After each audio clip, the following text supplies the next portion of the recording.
Pagbiyan Archbishop, banyak anak ulay gini ka YouTube video. Ninong Kawei banten sa jingken mau ya kadorba perlun kedopra.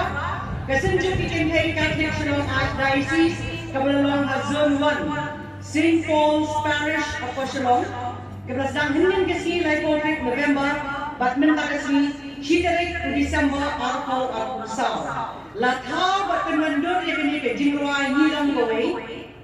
Dak jingmu bat jingang nor begin yaine hake jingeda kamare testi ban shakri bat len da kamensin snowret ke jinge teli hakikam baba baro nyai pune ya baro di Kynthei Jerusalem wan ke balashin ke benta bakerpang hakiriam tenrai roker ban pen urlong yakani ke jingroi I Dr.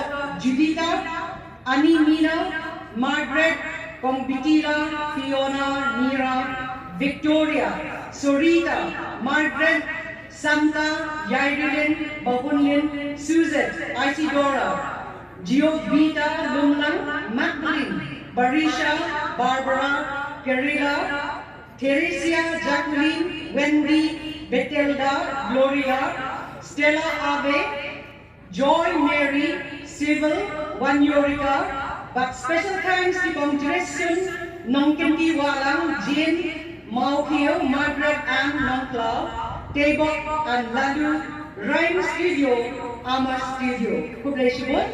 Kepala Bishop at sa kanilawin video ng tanging college siya kabuto. At ang nagsikanay magraw, kasinsin, ang mlakang yaro ay kinikimang PMA changi. Nagasunwan, hap-hap ti jam yaki.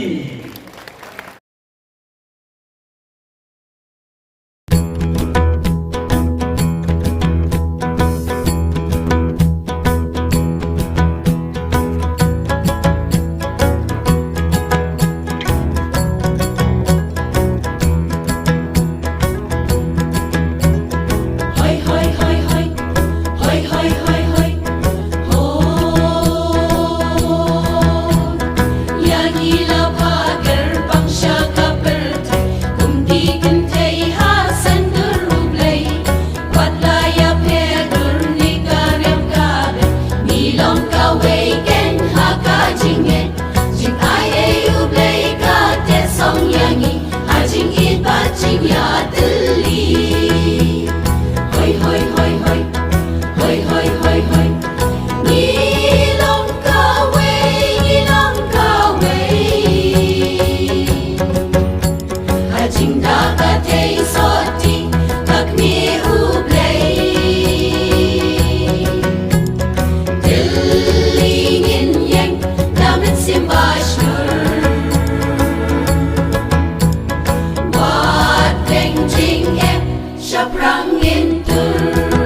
Inkan pernah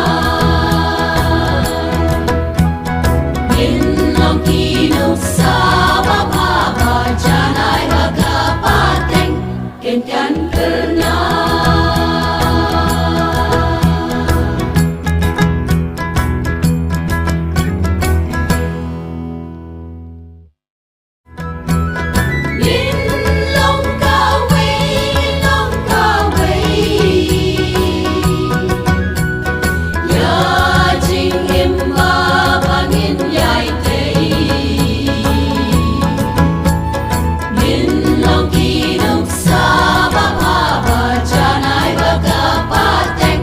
Inkan